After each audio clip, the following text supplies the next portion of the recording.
Friends, कैसे हो आप लोग? Welcome back. My self Pushpendra Singh and we are going to start with our current affairs.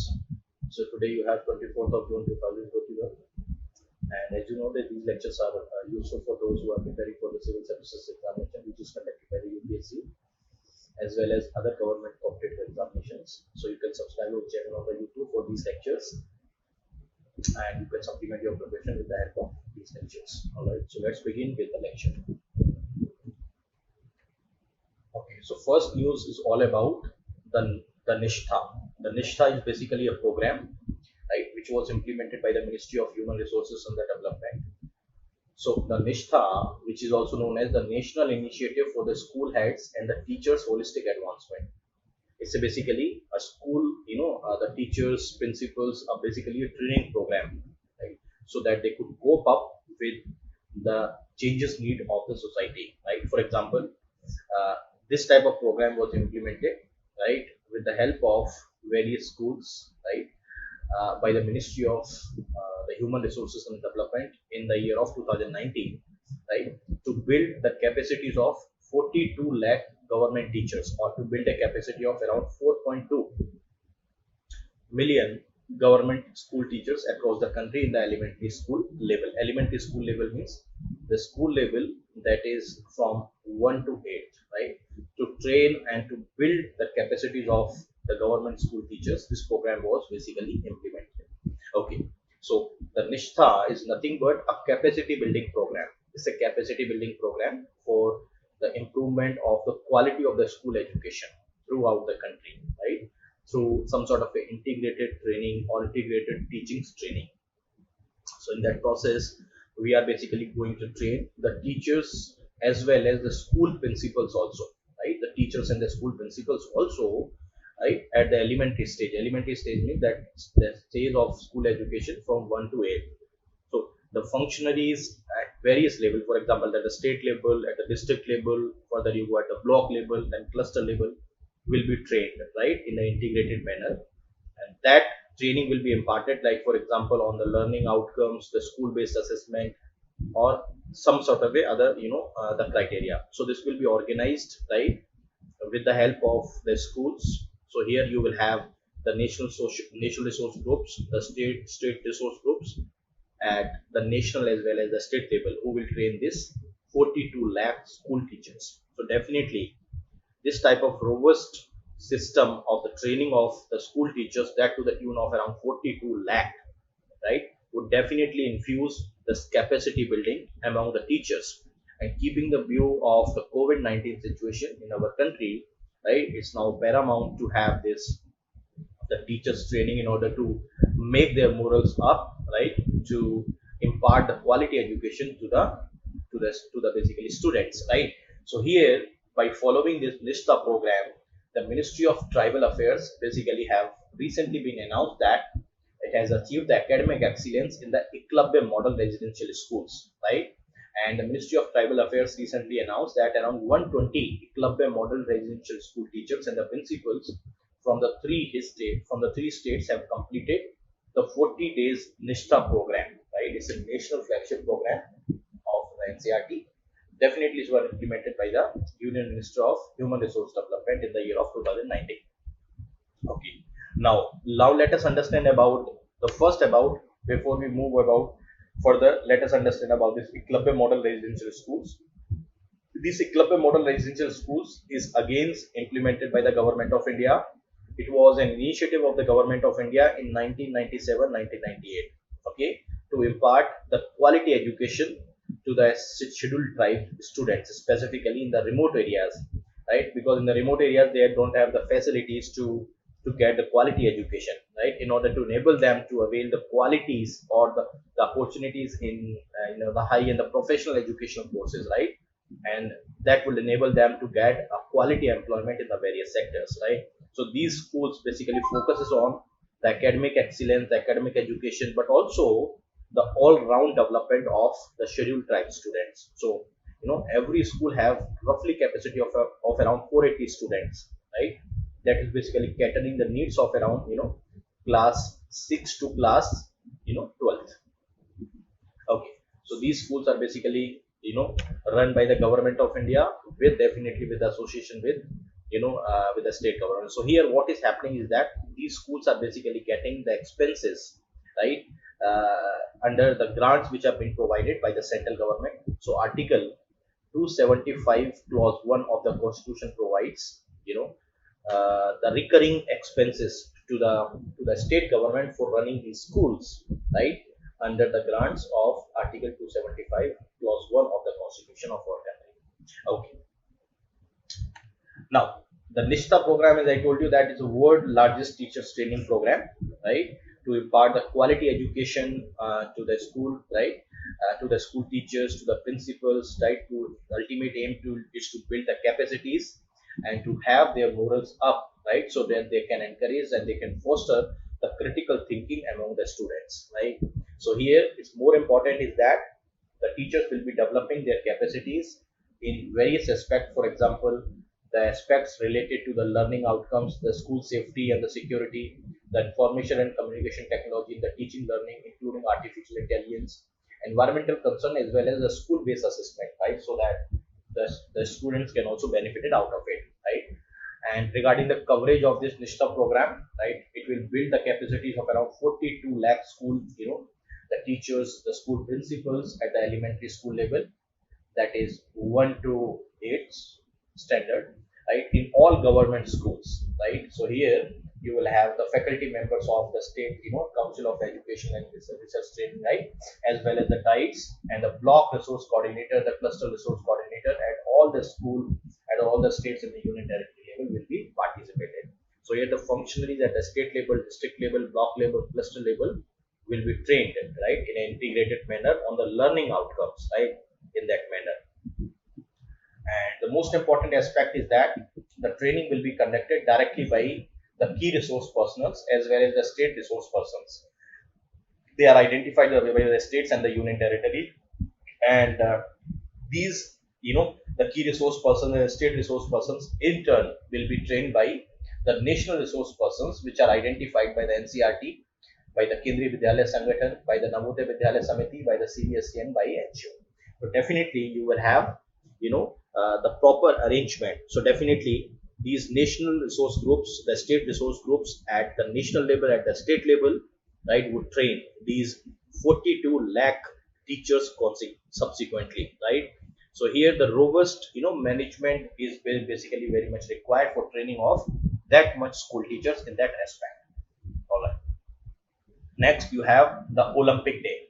So every year on June 23rd, the national or the International Olympic Day is basically celebrated all around the world. Okay, this International Olympic Day, right, it is commemorated on the June 3rd, is celebrated across the world. So day is initially observed, to promote the idea of the Olympics, right, in that manner. So the idea of Olympic means in order to celebrate the establishment of the International Olympic Committee. Okay, this International Olympic Committee was basically formed on 23rd June 1894, right.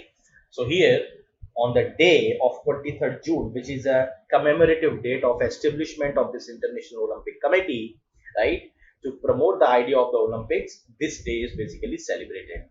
And the first Olympic Day, which was celebrated also on 23rd June 1948, it was celebrated on 1948 by few countries only. For example, by Venezuela, by Belgium, by Canada, Switzerland, Portugal, right, the Greece, Austria, Great Britain, and Uruguay. Only few countries basically celebrated, but now it has been encompassing across the world, and it is basically commemorating the celebration of this Olympic Day. The goal is very, very simple, right, to enable, right, the participation among all the people, right, so that they could encourage to participate in the Olympic Games, in the sports across the globe, regardless of their age, gender, or any sort of a, athletic ability in that respect. Next, how the judges rescues from the cases. So what is, you might have seen or you might have heard about, some of the few judges, right, belong to the Supreme Court, High Court, or even district judge. Sometimes they rescue themselves from hearing certain cases, right. So recently, the two Supreme Court judges both belongs to the Bengal, right? Justice Indra Banerjee and Justice Aniruddha Bose both have rescued themselves from hearing the cases related to the West Bengal. Now, there is no well-defined, or there is no, some defined procedure in the Supreme Court or in the High Court to for the judges to rescue themselves from the cases. But the point is that in case of conflict of the interest, right? For example, if the judges also belongs to the West Bengal and the case is also related to the West Bengal, then definitely you will have some sort of a soft angle, right? Regarding the news or regarding the issue related to the West Bengal, because the judges are originally hailed from the West Bengal. So definitely you will have the conflict of the interest, right? You cannot decide the case in which you are the party, right? Or you belong to that region. Right, definitely, so judge can withdraw the cases, right, to prevent the creation of the perception in the mind of the people that the judges have carried out the biased decision in that respect. So definitely, if you have the conflict of the interest, the judges rescue from such cases. This practice is basically, one of the important cardinal principles in the due process of the law, right? Said that nobody can be judge of his own case or her own case. So definitely, if you have the conflict of the interest, you better rescue themselves and don't hear such type of cases. So this decision, generally what happens is, rest on the conscience of the individual judges or the discretion of individual judges, right? That to disclose any sort of the conflict of the interest if that particular case have brought. So definitely the judges would have at the individual capacity would rescue themselves from hearing such cases. There is no formal rules either in the Supreme Court or in the High Court that govern this rescual from hearing such cases. But several Supreme Court judges or the High Court judges have rescued themselves from hearing such cases. Right. For example, in the Ranjit Thakur versus Union of India case in 1987, the Supreme Court very clearly held that the test of likelihood of the bias is basically the reasonableness of the apprehension in the mind of the party. So definitely, if the judges feel that there may be a conflict of the interest or there may be some apprehension in the mind of the other party who is basically a party of the case, or the judge also maybe belong to that particular region, so definitely the bias in terms of the reasonableness may be a likelihood, a criteria in that respect, and judge should normally rescue themselves from such cases. So definitely either the judge themselves, right? It's as I told you, that's based on the conscience of the judge, is based on the discretion of the judge that they should rescue themselves, right? Or if anyone requests them, right, for the rescuer, right, the ultimate decision has to be taken on the individual basis with respect to the judge. So definitely the decision to rescue or not is basically rest with the judge. So it's an individual decision, right? It is not something like some sort of a procedural device in the Supreme Court or in the High Court that in a particular case the judge should rescue from themselves. But it's based on the discretion, based on the conscience when you have the conflict of interest. So there is no formal rules that governs the process, and it is ultimately left to the individual judges to record the regions for the rescuer. So it is often, that means it is not compulsory. It is not compulsory that you should obviously record the reasons, but definitely some judges may come in the open court and says very clearly the reasons of not accepting or not hearing such cases or rescuing themselves, right? It ultimately depends on the judges. Okay, next you have the Syama Prasad Mukherjee, right? The Syama Prasad Mukherjee was basically one of the founders of the Bharatiya Jan Sangh, which was ultimately culminated into the Bharatiya Janata Party. So recently, on the Punya Tithi of the Syama Prasad Mukherjee, right, the Prime Minister Narendra Modi have paid the tribute to the great leader. So the Syama Prasad Mukherjee was born in 1901. He died in 1953 in the custody of the Jammu and Kashmir police in 1953 under mysterious circumstances. So definitely, right, he was a great Indian politician. So for example, in 1934, at the age of 33, he became the youngest Vice Chancellor of the University of Calcutta. And he held that office of the Vice Chancellor until 1938.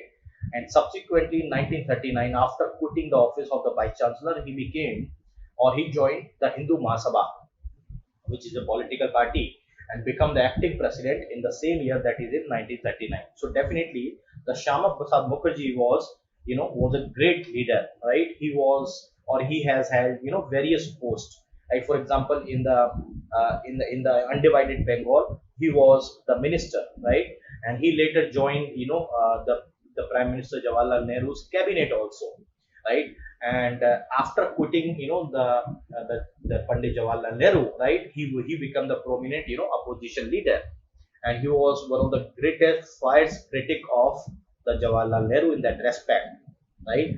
And definitely the Mukherjee was the founder of Bharatiya Janata Sangh, which later became the Bharatiya Janata Party, right? And the Shyama Prasad Mukherjee was the first person, right, or the first to demand the full integration of the Jammu and Kashmir into the Indian territory. He was the first person, and in that respect, he also launched, a famous campaign or famous movement, that is Ik Vidhan,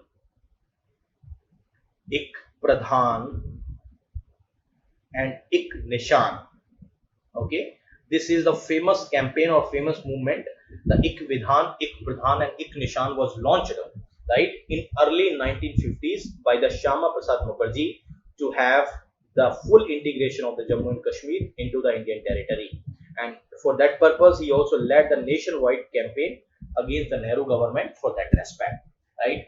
And he was also president of Akhil Bharatiya Hindu Mahasabha from 1943 to 1946, and definitely he died under the mysterious circumstances with the custody of Jammu and Kashmir police in 1953. What happens is, when he was basically, agitating for the demand of the Jammu and Kashmir, right, for fully integration of the Jammu and Kashmir into the Indian territory. So what happens is, right, the Shyama Prasad Mukherjee was basically arrested, right, by the police or by the Jammu and Kashmir police, right. On that time, the Sheikh Abdullah was basically the chief minister of the Jammu and Kashmir.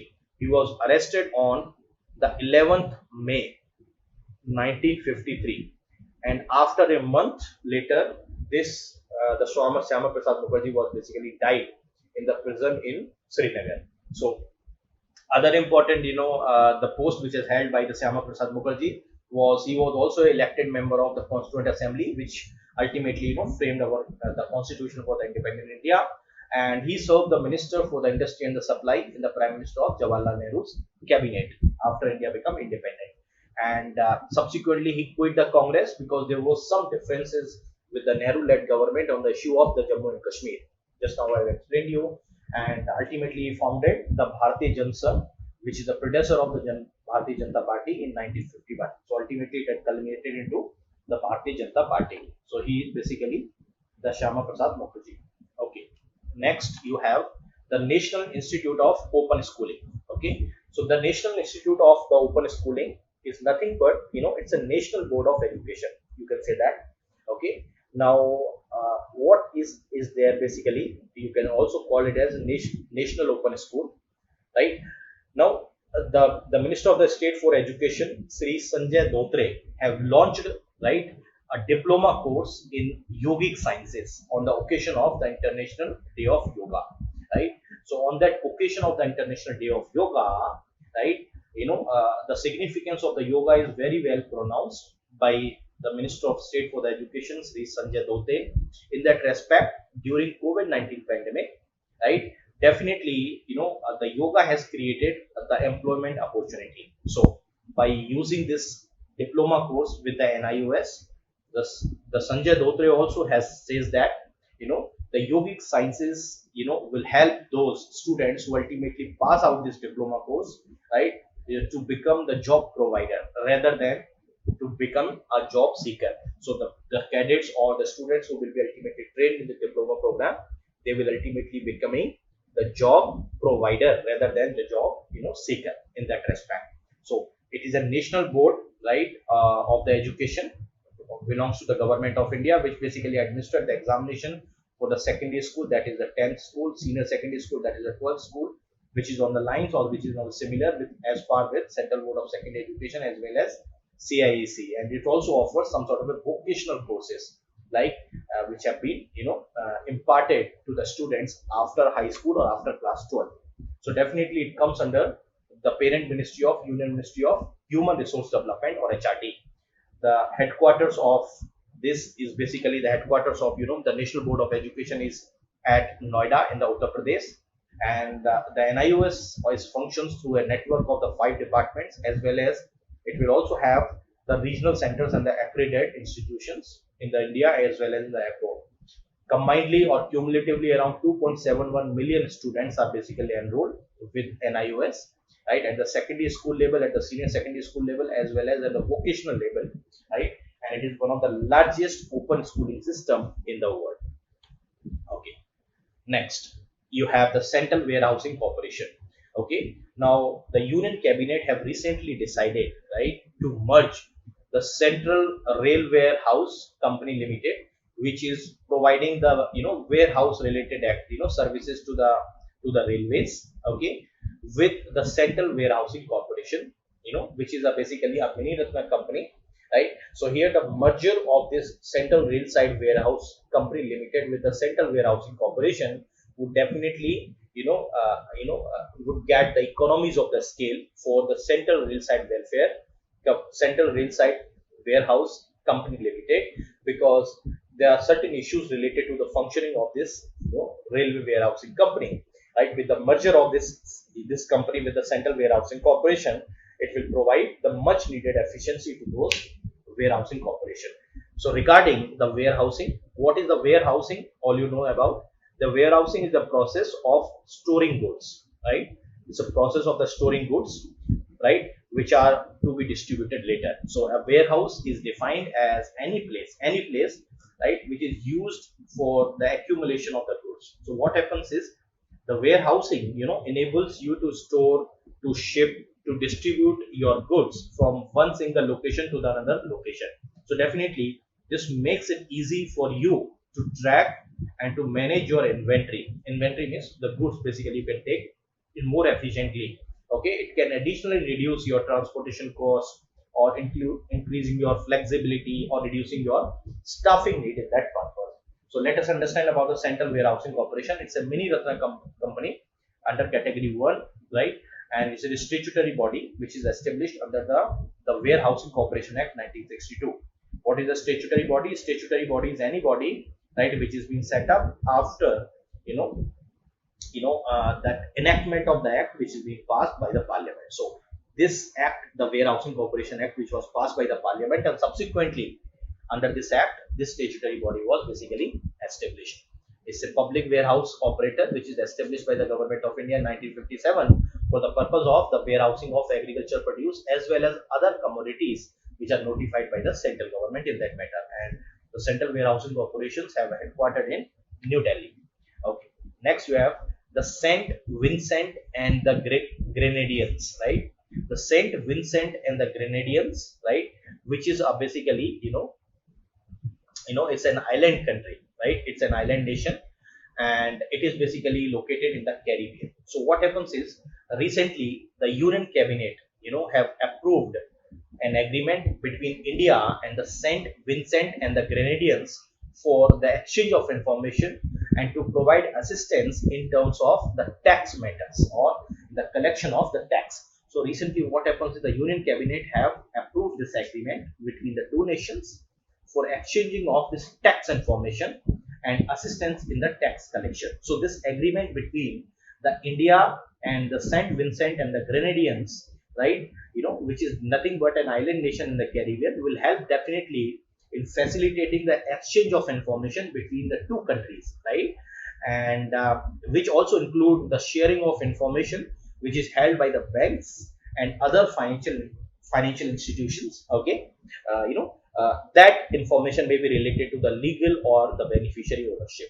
So definitely it will facilitate, as per the ministry, the assistance in terms of the collection of the tax claims between the two countries, and it will also strengthen the commitment of, the India, which are basically related to the fighting of some sort of offshore tax havens or tax evasions, right? The tax avoidance practices, and ultimately which is leading to, the unaccounted black money in the foreign countries. So definitely this type of the automatic exchange of information between the two countries will definitely assist in fighting with the black money related activities.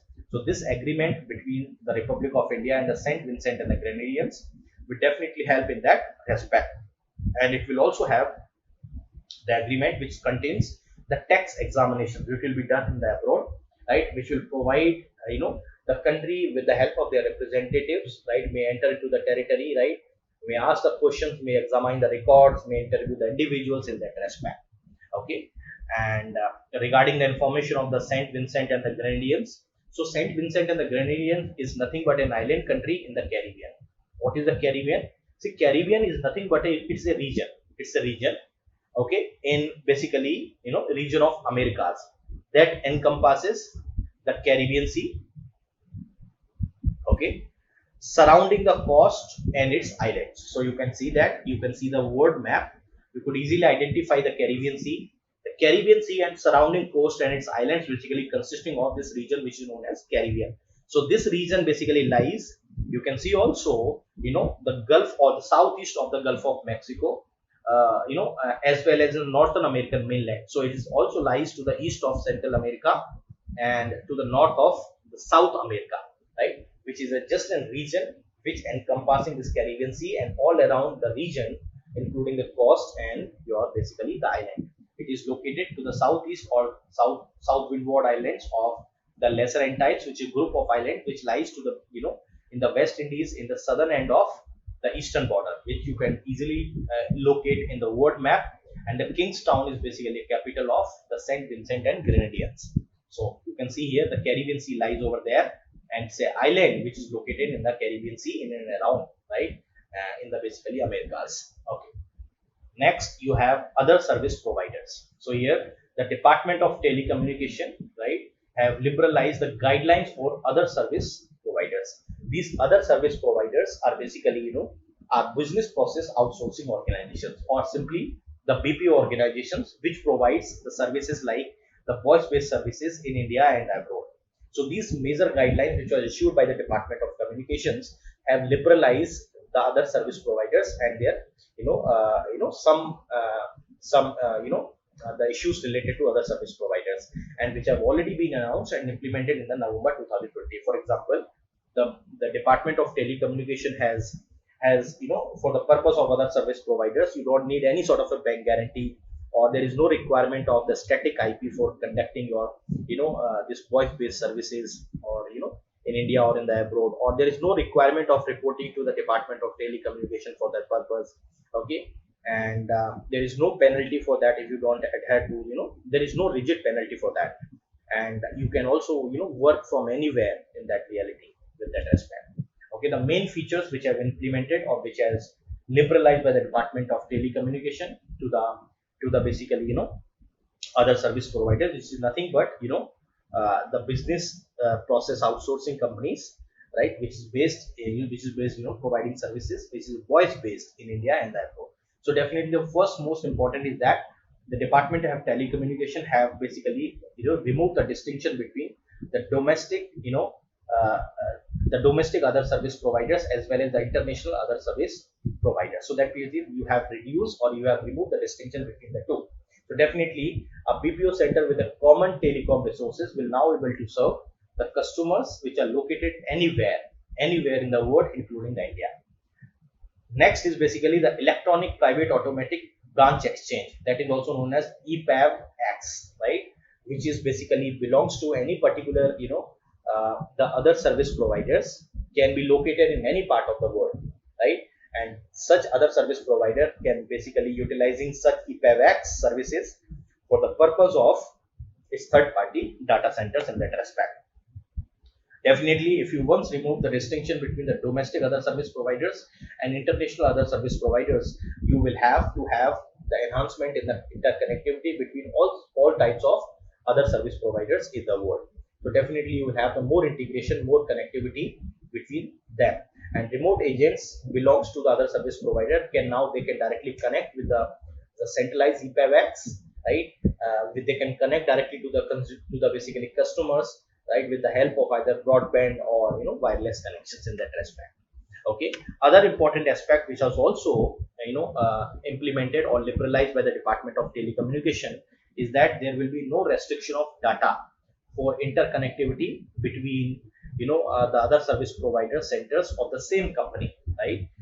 And it may also recall that Department of Telecommunication also already exempted the database services from the other service provider regulations. That means the regulations which are exempted to the other service providers, right, from requirement of any registration process. So for example, as I told you in the first page, that there is no bank guarantee which was needed or which was furnished, right? Work from home or work from anywhere is also permitted for other service providers, right? And other important liberalization which was done by the Department of Telecommunication is that, right, the penalties for the violations were totally removed altogether, right?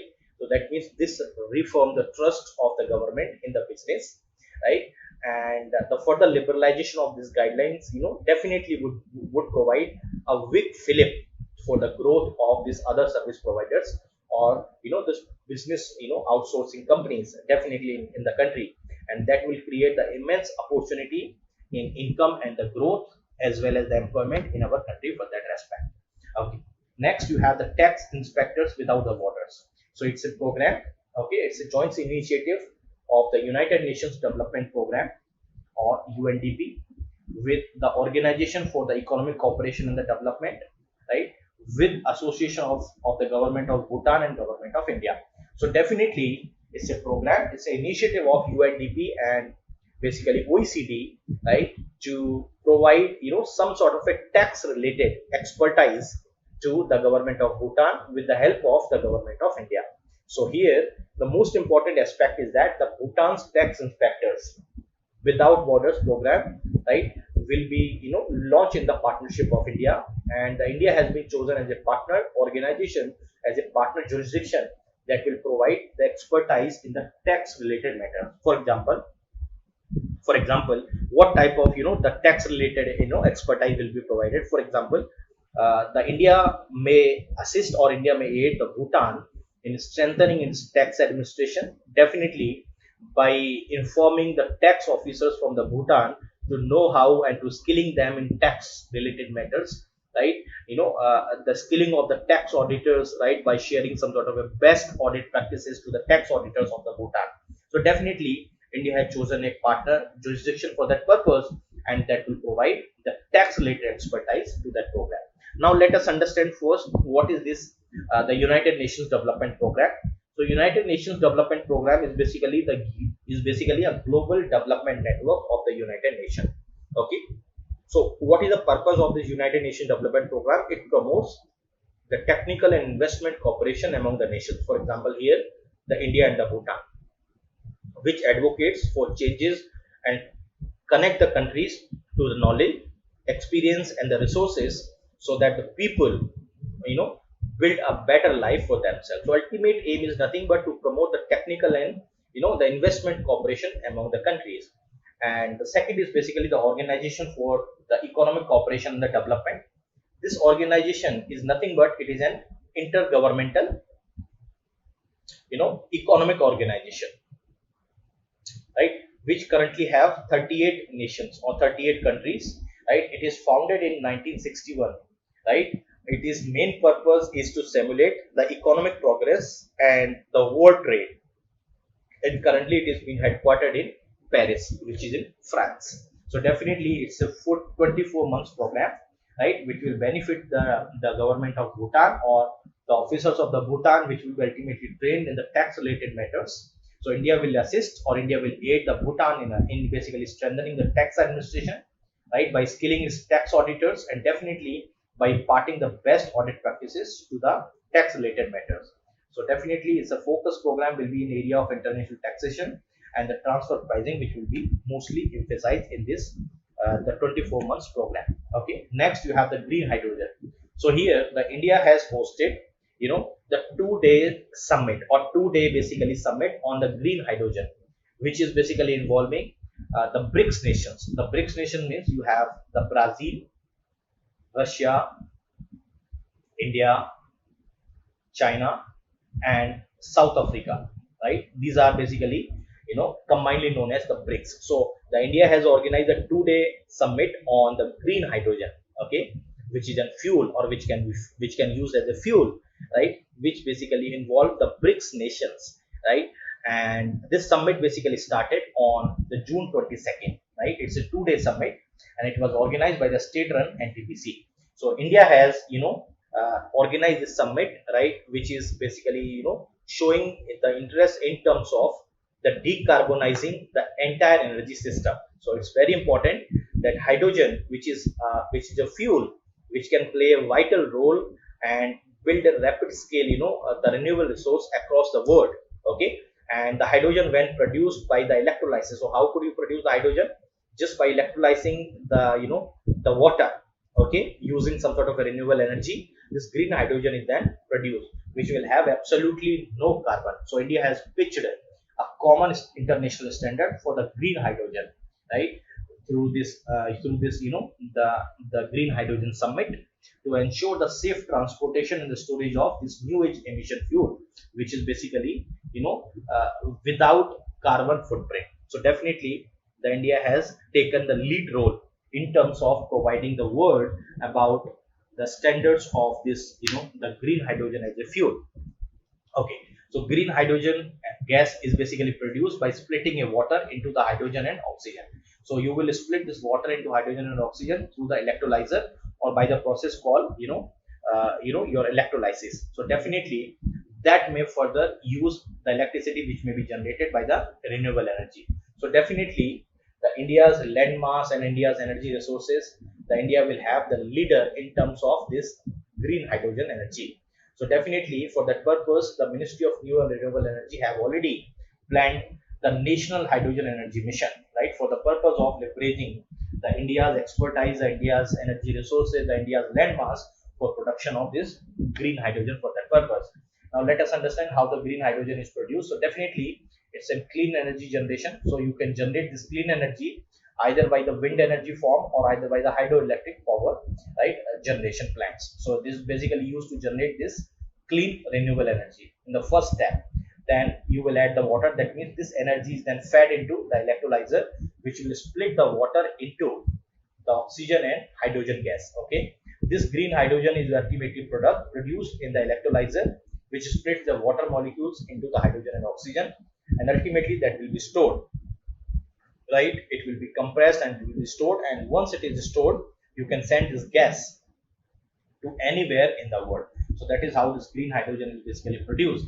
It's a new concept, it's a new advanced concept. It will require the international cooperation. It will require, international cooperation in that respect. So you would have to need, the changes in terms of the research and the development in the automobile sector, because now you have to reframe, or you have to rebuild, or you have to remanufacture your car so that it can suit with the hydrogen fuel, right. So everything we need basically the technical, integration with that, the green hydrogen fuel. So that is why the India has emphasized on the international cooperation for the purpose of this, the new green hydrogen fuel. That's all for today. Thank you very much. We'll meet again tomorrow. Thank you.